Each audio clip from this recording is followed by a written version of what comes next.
I'm Nicole Lappin, the only financial expert you don't need a dictionary to understand. It's time for some money rehab.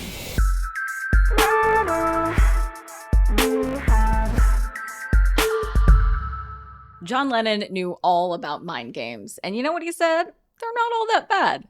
Today I'm talking about mind games. Kind of. I'm talking about how psychology affects your spending habits, how your head doesn't always seem to be on the same page as your bank account, and yet how you can harness the power of your big, beautiful brain to actually save money. It's time for some truly mind-altering money rehab, but not exactly in the way John Lennon meant it. I'm talking about practical, research-based psychological tricks that you can play on your own mind to finally get your financial shit together and save you all the money you know you need to be saving. And as a bonus, these money mind games will not only make you wealthier, but also mentally healthier.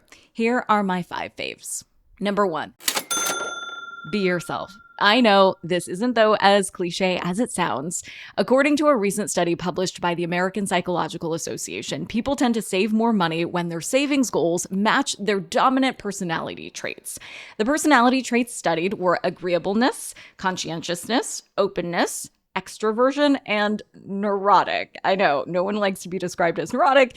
Thanks, American Psychological Association. So instead, let's just think of this last category as someone who is likely to be a worrier.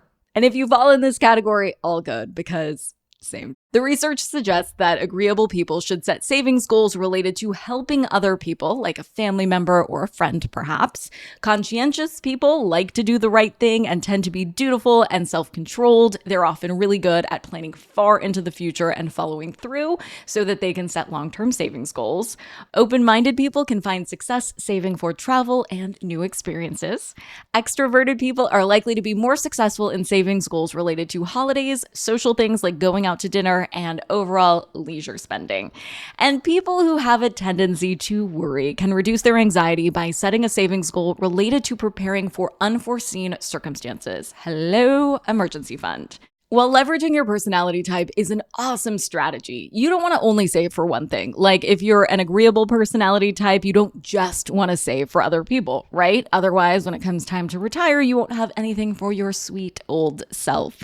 But what you can do is set a recurring invite on your calendar reminding you to deposit money into your savings account and set up sub-savings accounts so that a certain percentage of what you contribute goes to vacation, dinner with friends, whatever your goal you find most motivating these days is, and there's a larger contribution going to your end game. Number 2, break up with biases. A number of studies recently presented in a New York Times feature suggest that certain psychological biases get in the way of people making the best financial choices.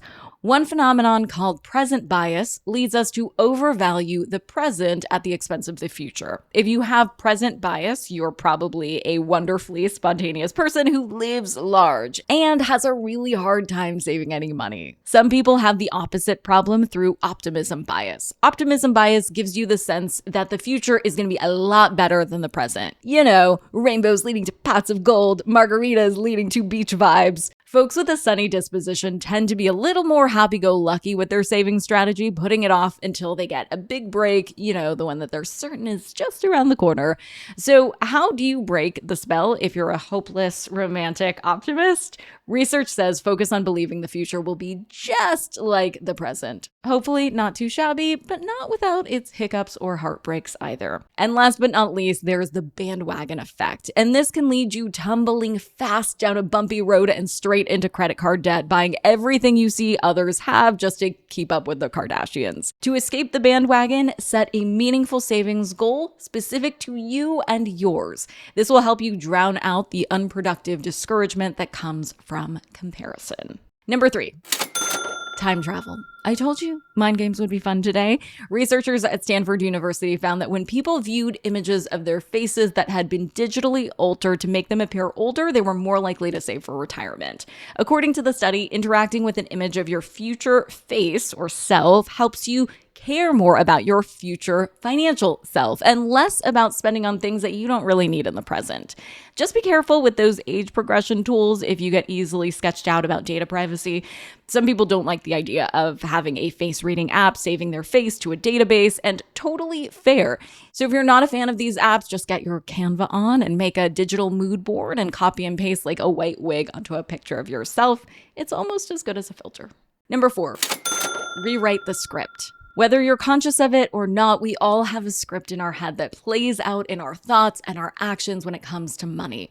Studies show that our childhood experiences, including how we saw our parents behave with money, have a huge impact on those money scripts replaying over and over in our minds and our financial lives as adults. And we don't need scientists to tell us this, right? I'm sure you have core money memories that tie back to your childhood. I certainly do. If you can build awareness around your money script, where it came from, and how it drives your behavior today, then you can begin to rewrite the script by replacing old habits with new helpful ones. For example, if you buy yourself a present every time you get a paycheck because that's just what you do, maybe you could rewrite the script and reward your future self instead by saving 10% of your paycheck toward a specific goal that you feel strongly about. Number 5, gamify it. How much more fun would savings be if you heard a satisfying cha-ching sound and watch a gold coin explode in pixelated sparkles every time you made a deposit? Yeah, you'd be so rich already, you wouldn't be listening to this, right? Well, it turns out you can make the process of saving just as fun as playing a video game, thanks to gamification. You know, the gratifying cycle of motivation and reward that you get from progressing through the video game world, like defeating opponents and reaching checkpoints. Gamification takes those delightful little dopamine and oxytocin responses from video games and applies them to other life experiences, like closing the rings on Apple Fitness by hitting your daily steps, or like starting a savings habit. Try gamifying your savings with personal finance apps like Mint or Long Game and see how it feels to level up your money game. Actually, once you start to crush a few levels of gamified savings, my guess is that it's going to start to feel way more fun than an old Xbox, since you'll have actual stacks of cash in the bank to keep building on that motivation momentum. For today's tip, you can take straight to the bank. When you look at your savings, ask yourself, how many weeks of freedom does this buy me? This will put your savings goal into perspective and help you adjust and refocus your efforts as necessary. How many weeks of freedom do you actually need? Maybe you're saving to be able to change careers or take a trip or simply fill your emergency fund. Thinking of your savings in tangible real-life scenarios will help motivate you to get where you need to be. Money Rehab is a production of Money News Network. I'm your host, Nicole Lappin. Money Rehab's executive producer is Morgan Lavoie. Our researcher is Emily Holmes. Do you need some money rehab? And let's be honest, we all do. So email us your money questions, moneyrehab@moneynewsnetwork.com, to potentially have your questions answered on the show or even have a one-on-one intervention with me. And follow us on Instagram @moneynews and TikTok @moneynewsnetwork for exclusive video content. And lastly, thank you. No, seriously, thank you. Thank you for listening and for investing in yourself, which is the most important investment you can make.